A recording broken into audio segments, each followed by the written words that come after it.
नमस्कार शेतकरी मित्रांनो, स्वागत आहे तुमचं आपल्या कृषी बाजार भाव या यूट्यूब चॅनलवर। बघा शेतकरी मित्रांनो, आज आहे 21 एप्रिल 2025। आज रोजीचे महाराष्ट्रातील विविध जिल्ह्यातील सोयाबीन बाजारभाव लाईव्ह या व्हिडिओच्या माध्यमातून आपण बघणार आहोत। तत्पूर्वी आपण चॅनलवर नवीन असाल व दररोजचे बाजारभाव अपडेट आपल्याला हवे असतील तर या व्हिडिओला लाईक करा आणि या चॅनलला नक्की सबस्क्राईब करा। चला तर व्हिडिओला सुरुवात करूया। कृषी उत्पन्न बाजार समिती आहे छत्रपती संभाजीनगर। आवक आलेले 20 क्विंटल, किमान दर आहे 4300, कमाल दर आहे 4300, सर्वसाधारण दर आहे 4300 रुपये। पुढील बाजार समिती आहे माजलगाव, जिल्हा बीड। आवक आलेली 817 क्विंटल, किमान दर आहे 4000 रुपये, कमाल दर आहे 4450 रुपये, सर्वसाधारण दर आहे 4361 रुपये।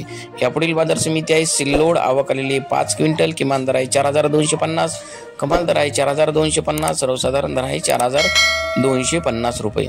पुढील बाजार समिती आहे देवणी। आवक आलेली 17 क्विंटल, किमान दर आहे 4400 रुपये, कमाल दर आहे 4480, सर्वसाधारण दर आहे 4440 रुपये।